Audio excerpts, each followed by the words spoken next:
요한복음 21장 3절부터 9절까지 말씀인데요.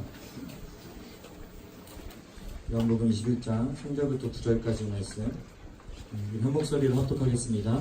시몬 베드로가 나는 물고기 잡으러 가는구나 하니 그들이 우리도 함께 가겠다 하고 나가서 배에 올랐으나 그날 밤에 아무것도 잡지 못하였더니 날이 새어갈 때 예수께서 바닷가에 서셨으나 제자들이 예수이신 줄 알지 못하는지라. 예수께서 이르시되 얘들아 너희에게 고기가 있느냐 대답하되 없나이다. 이르시되 그물을 배 오른편에 던지라. 그리하면 잡으리라 하시니 이에 던졌더니 물고기가 많아 그물을 들 수 없더라. 예수께서 사랑하시는 그 제자가 베드로에게 이르되 주님이시라 하니 시몬 베드로가 벗고 있다가 주님이라는 말을 듣고 겉옷을 두르매 바다로 뛰어내리더라. 다른 제자들 육지에서 거리가 불과 한 50칸쯤 되므로 작은 배를 타고 물고기 든 그물을 끌고 와서 육지에 올라보니 숯불이 있는데 그 위에 생선이 놓였고 떡도 있더라. 아멘.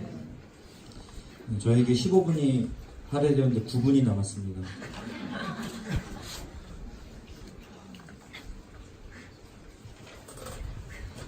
어떡하죠?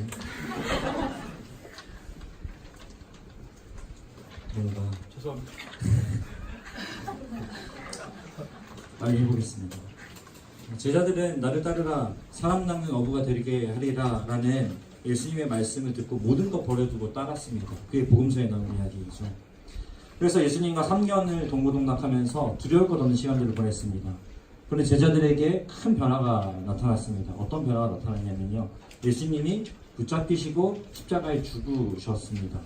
더 이상 제자들과 예수님이 함께 하시지 않는 상황이 된 거죠.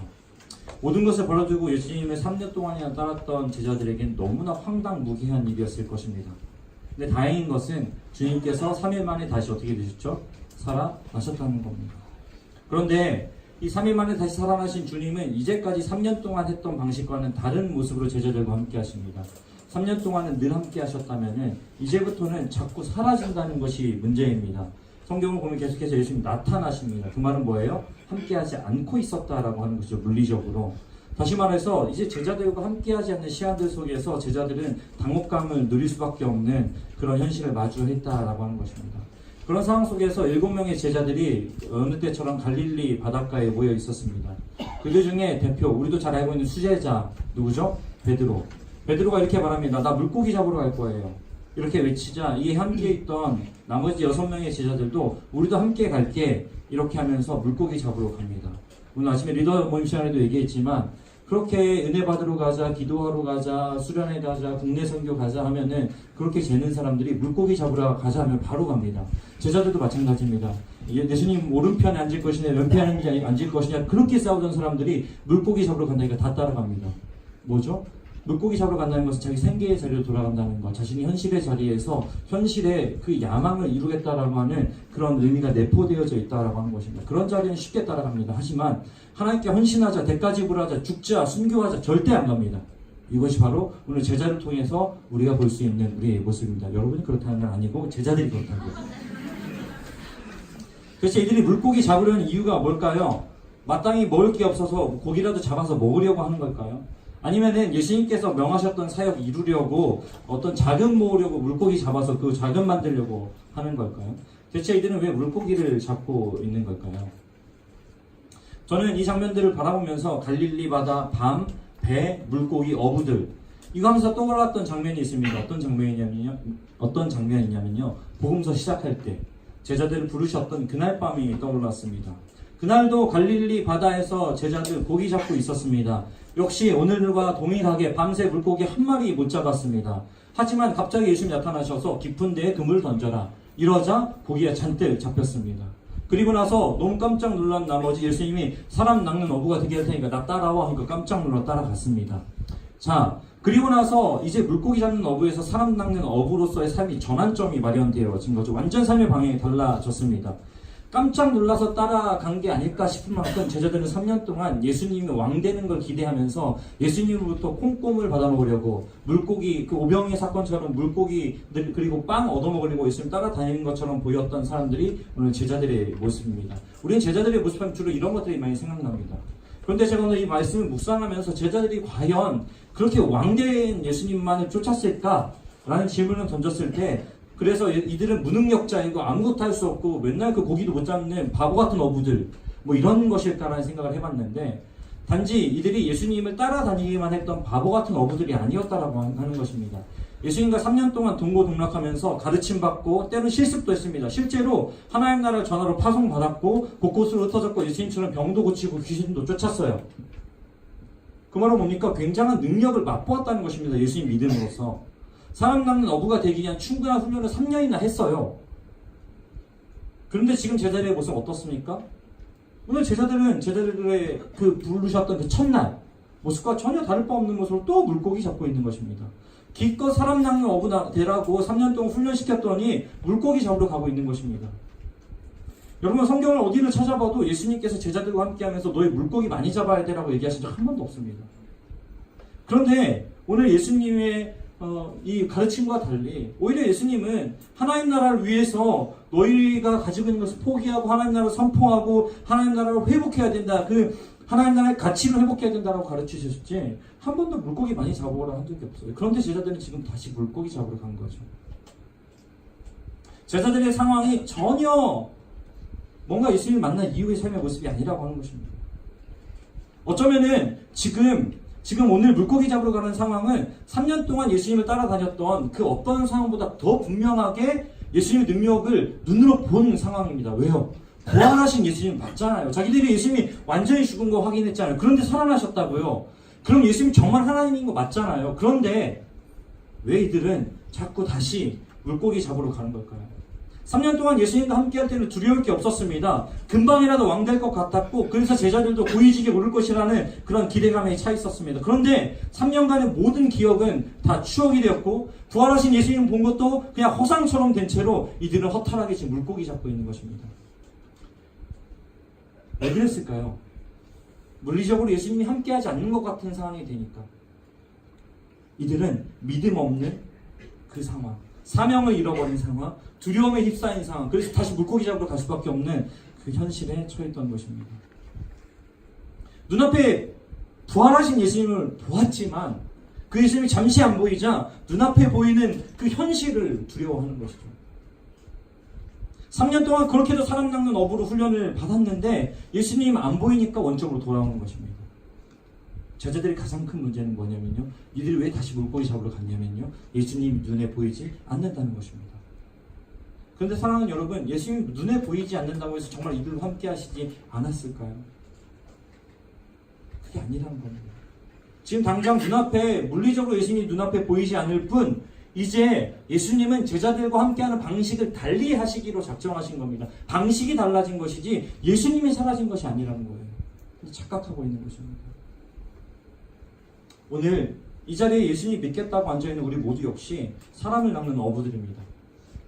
그래서 대부분이 예수님께서 나를 부르시던 그날 밤에 경이로운 추억이 있습니다. 저도 울고불고 했던 그날 밤의 추억이 있습니다. 그것을 우리는 뭐라고 부르냐면요, 첫사랑이라고 부릅니다.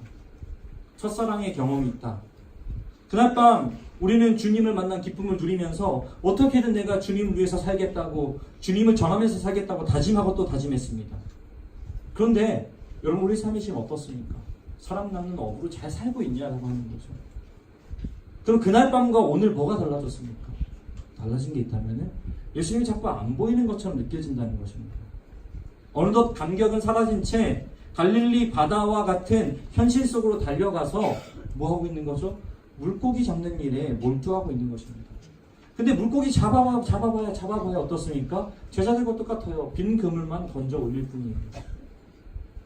주님, 제가 이번 일만 잘 되면은 좀 열심히 해보겠습니다. 주님, 이번에만 잘 되면 국내 선교 갈게요. 주님, 이번에만 잘 되면은 제가 하나님 나라에 헌신하겠습니다. 주님, 이것만 통과하면은 제가 영을 섬기겠습니다. 그렇게 해서 빈 그물을 던져 보이지만 빈 그물만 올라오는 것, 우리 기다리는 것은 영적 허탈감 뿐입니다. 그러나니까 어떻게 합니까? 예배할 때 또 기도할 때마다 회개밖에 할 게 없어요. 주님, 또 물고기 잡고 있습니다. 복음 전하는 사람 낚는 어부의 삶 다시 살아보겠습니다. 한 주 동안. 그리고 나서 삶의 현장으로 돌아갑니다. 복음 전하려고 생각했던 사람 만나가지고 무슨 얘기하냐면 여행 이야기, 이직 얘기, 자기 개발 이야기. 복음은 어디 갔죠? 복음을 전하러 갔다가 복음을 전하기는커녕 심지어 다른 사람은 얘기 듣고 여행 가야겠다, 이직해야겠다, 자기 개발해야겠다, 전도받고 돌아옵니다. 다시 갈릴리 바닷가로 돌아가서 금을 던지고 있는 내 모습 발견합니다. 주님과 함께 했던 그 평화는 어디 갔죠? 그리고 나서 이런 신앙의 제자리 걸음을 보면서 또 어떻습니까? 영적 허탈감을 느낍니다. 빈 그물만 계속 건져 올리는 겁니다. 그렇다면 예수님은 우리가 그렇게 영적 허탈감 속에서 살기를 원하실까라고 하는 것입니다. 성경은 우리가 예수님께서 우리가 그렇게 살기를 원치 않다는 것을 거듭해서 가르쳐주고 있습니다. 그래서 예수님 어떻게 하십니까? 밤이 늦도록 물고기 한 마리도 잡지 못하고 있는 제자들에게 예수님 세 번째로 나타나셨습니다. 그리고 이렇게 얘기하십니다. 너희 물고기 못 잡았지? 염장 지르는 것은 아니고요. 예수님께서 그들이 빈 그물만 던지고 있는 그들의 현실을 직면시켜 주고 있다라고 하는 것입니다. 그리고 나서 해결책을 줍니다. 배의 오른편에 그물을 던지라. 여지없이 제자들은 물고기 많이 잡게 됩니다. 그때 요한이 깨닫습니다. 그 옛날 예수님 처음 만났었던 그날 밤이 생각난 거죠. 그래서 뭐라고 합니까? 주님이시다. 주님이시다라는 말을 듣자마자 베드로도 비슷한 생각을 했던 모양인지 바로 바다로 뛰어듭니다. 그리고 배도 물고기도 내버려둔 채로 주님께로 달려갑니다. 예수님의 제자들을 보면요, 어부들이 많이 있고요. 또 예수님 제자들의 이야기를 보면은 바다와 관련된 에피소드가 많습니다. 물고기 밤새도록 잡지만 한 마리도 못 잡았던 그 두 번의 이야기. 갈릴리의 탁월한 어부들이었으나 바람과 파도에 두려워하면서 어부들이 지금 배를 조종하고 있는데 목수인 예수님 깨우는 이야기. 또 예수님 말씀 듣고 물이 걸었다가 파도에 깜짝 놀라가지고 물에 빠져 허우적대는 목수 앞에 선 어부 이야기. 이런 어부 이야기와 바다 이야기가 많이 나옵니다. 이것을 통해서 우리가 깨달을 수 있는 것은 무엇일까요? 사실 예수님과 베드로의 입장, 예수님과 제자들의 입장을 보면요, 사실 물 위에서는 이 제자들이 훨씬 강해야 됩니다. 예수님 약해야죠. 인간적으로 봤을 때. 그런데 이 땅을 살아가면서 우리가 자랑하고 또 자랑하지 못할지라도 우리의 삶을 지탱할 수 있다고 믿는 모든 능력과 수단들, 그것이 예수님 앞에서 아무것도 아니라는 거예요. 근데 자꾸 우리는 그것을 의지하려고 합니다. 그래서 어떻게 되는 거예요? 다시 물고기 잡으러 가는 거예요. 왜요? 자기들이 능숙하고 익숙한 게 뭐니까요? 물고기 잡는 거예요. 그걸로는 그래도 좀 낫겠다 싶으니까 자꾸 물고기를 잡으러 가는 것입니다. 그리고 자신들이 정말로 주님과 함께 했던, 그래서 주님께서 주셨던 그 사명을 잊어버리게 되는 겁니다. 그리고 남긴 건 뭐예요? 영적인 허탈감. 근데 예수님 어떤 분이신가라고 하는 거죠. 우리의 생계를 해결해 주시는 분 맞습니다. 그런데 그보다 더 중요한 게 무엇입니까? 예수님은 우리의 영원한 생명을 주시는 분이라는 사실이죠. 근데 우리는 자꾸만 물고기에 집중하고 물고기와 떡에 집중한다는 것입니다. 물고기와 떡에 집중하다 보니까 예수님께서 우리에게 주시는 그 영원의 풍성함을 자꾸 망각하게 되는 거예요. 자꾸 이 땅의 것에 집중하면서 그걸 가지고도 원래 만족 안 되는데 자꾸 그것을 만족하려고 허우적댑니다. 그러다 보니까 옹졸해집니다. 집착합니다. 그리고 미워합니다. 용납해주지 못합니다. 누가 됐든지 간에. 그리고 절대로 대가집을 하려 하지 않습니다. 왜요? 세상이 우리에게 그렇게 가르쳐주기 때문에 그렇습니다. 물고기 잡는 법이 그래요. 사랑하는 청년 여러분, 물고기를 잘 잡아야 합니다. 그런데 우리가 물고기 잡는 것에 힘을 기울이는 것만큼, 아니 그 이상으로 예수님이 나와 함께 하신다는 사실, 그것 속에서 우리가 물고기 잡으러 갔을 때 우리의 삶의 이야기가 달라진다는 것입니다. 저는 오늘 이 장면을 보면서 이들이 물고기 잡으러 간 게 잘못됐다고 생각하지 않습니다. 뭐가 잘못됐냐면요, 무엇을 위해 물고기 잡느냐 하는 것입니다. 오늘 성경은 무엇을 위해 물고기 잡고 있는지에 대해 설명하지 않습니다. 그러나 무엇을 위해 하는지 모르지만 실패한 이야기가 담겨져 있습니다. 그 이야기는 뭡니까? 이들이 무엇을 위해 물고기를 잡아야 되는지 몰랐다는 것이죠. 이들이 예수님께서 주신 사명을 위해 물고기를 잡았다면은, 또는 그 사명을 감당하는 것으로 물고기를 잡았다면 그것은 너무나 잘한 일일 것입니다. 하지만 이들의 목표와 목적은 물고기 잡는 것 그 자체에 있었다는 것이죠. 여러분 삶을 살아가면서 오늘 여러분의 삶의 목적과 여러분의 삶의 이유가 어디에 있습니까? 그것이 그냥 그 자체에 있다면 그것은 예수 믿는 사람이나 믿지 않는 사람이나 전혀 다르지 않는 삶을 살 것입니다. 하지만 우리가 물고기 잡는 그 이야기에 예수님이 함께 하심이 중심이 된다면 그 이야기는 너무나 다른 이야기가 될 것입니다. 우리 안에 평안이 있을 것이고요. 우리로부터 평안이 전달될 것이고요. 그리고 그물이 가득하게 고기가 잡혀지는 역사도 경험하게 될 것입니다. 오늘 예수님께서 제자들 통해서 보여주는 것이 그거예요. 물고기 잡는 것도 중요하지만 물고기 잡는 것보다 중요한 것은 나와 함께 있는 것이고 그래서 무엇을 위해 물고기 잡니? 라고 하는 것이죠. 그날 밤에 찾아오신 예수님 앞에 제자들은 온몸에 소름 돋았을 거예요. 영적 감각들이 깨어나는 기분이었을 것입니다. 뭘 보니까? 예수님이 함께 하시는 거 보니까요. 그렇게 제자들은 그들을 부르신 곳에서 주님께서 주신 사명, 그 부르심을 회복하였습니다. 오늘 우리도 각자 부르신 그곳이 있습니다. 그리고 그 옛날 첫사랑, 여러분을 부르셨던 그곳이 또 있습니다. 그 자리를 기억하십시오.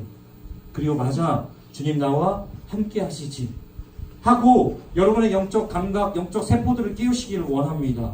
그랬을 때 그 자리에서 사명이 분명해지고 담대하게 사명을 감당하는 삶을 누릴 수 있을 줄로 믿습니다. 오늘 세례식하고 입교합니다. 여러분 이 자리에 있는 사람들 대부분 세례하고 입교 받았습니다. 그 자리가 어떤 자리예요? 예수님이 그날 깊은 데로 금을 던지라고 했던 그 자리입니다. 배 오른편에 금을 던지라고 했던 그 자리입니다. 그 자리를 기억하면서 예수님 마저 나와 함께 하셔 라는 확신 속에서, 아니 그게 느껴지지 않을지라도 그래도 함께 하신다는 확신 속에서 우리가 나아갈 때 우리의 삶의 이야기는 더 이상 빈금을 걷어 올리는 인생, 그래서 영적 허탈감을 누리는 인생이 아니라 영적 감각들이 깨어나고 마저 내가 예수님과 함께함으로 이 땅 가운데 사람 낚는 어부의 삶을 감당할 수 있는 것이 나의 삶이지라고 하는 확신을 우리의 삶에 살아낼 줄로 믿습니다. 그것이 예수 믿는 사람과 믿지 않는 사람들의 부요요, 행복이요, 평안인 줄 믿으시기를, 그리고 누리시기를 주님의 이름으로 축복합니다. 아멘. 기도하겠습니다.